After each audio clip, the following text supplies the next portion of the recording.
Hi, this is Angela Gann, and today I'd like to talk a little bit about my reflections and comments on social justice regarding two articles, one by Frank Abrahams and the other by Lilia Bartolome.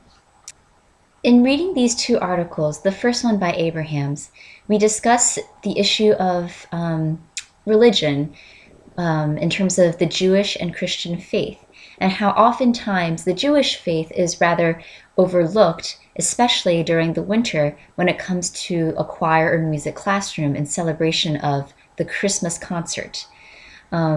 Oftentimes, Hanukkah music is never presented on programs, and if so, rarely is it thoroughly discussed behind the concert program in the classroom. Rarely is it understood by the students, the background and the culture and the meaning behind the different celebratory holiday festivities.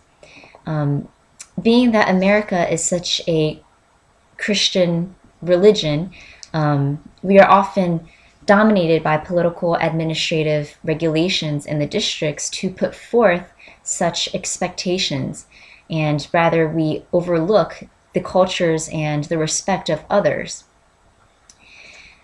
In the Bartolome article, she discusses the issue of the one-size-fits-all method, basically saying how teachers come into a classroom hoping that they've learned the knowledge to, teach to the best of their ability and to engage their classroom, not knowing that their method perhaps ends up being a one-size-fits-all. Therefore, saying that not all students are benefiting from that particular method. And she often relates that to the perceptions of injustice, whether it be people's perceptions of intelligence level. For example, someone who does not speak English as well as someone who's grown up in America their entire life may seem to be at a disadvantage than others. And with these two articles, what I really took from it is this issue of identity. And today I'd really like to talk about how my own personal experiences play into this idea of how do we identify ourselves as students and as teachers. In another article that I've read, this article by Paul Yoon, it's entitled, "She's Really Become Japanese Now, Taiko Drumming and Asian American Identifications." Yoon talks about these taiko drumming groups as its purpose of seeking liberation from oppression, self-definition in place of stereotypes, and self-reliance and persistence in the face of adversity.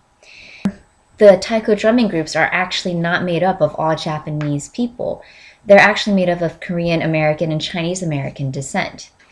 And in this, he has interviews from members of the groups, and some have said, for us, Asian Americans, as a broader grouping of people, we all share the same issues and problems without regard to our specific cultural heritage. And the other issue was that most of us didn't have a clue as to the details of our cultural heritage.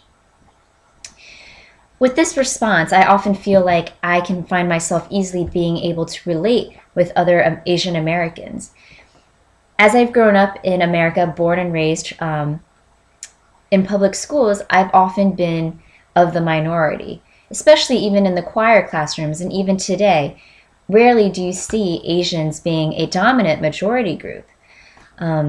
Regardless, I often find myself wondering, do I check off am I an American or am I Asian? No, I'm Asian American. I'm both, which I think kind of can be tied back to the articles by Abrahams, where we aren't just defined by one thing. We are made up of our religious backgrounds, our racial backgrounds, people might even say our social backgrounds or economic backgrounds, but that all plays into our identity of who we are. And to quickly sum up what I took from this article by Yoon was that identification as a whole is subject to be in flux and of the imaginary. At times, we are required to redefine our limits and forced to choose between several equally important subject positions.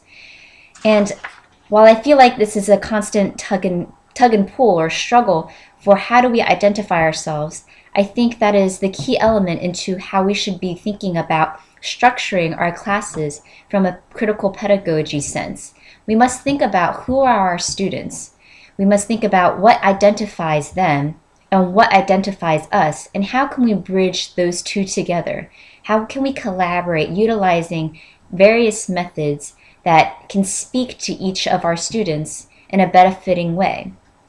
One idea quickly that I thought would be, for example, do a small unit on folk songs, utilizing the cultures of each student, or what makes up their part of their identity, religion or culture based, and have each of the students go home and ask their parents or do some research about their ancestry and what music was of importance to their history, and then come to the classroom and share about it. So you can also create like a around the world type unit. And that would also coincide perhaps with the social studies or history classes, doing some cross-culture, cross-referencing with other classes, even with literature and English classes.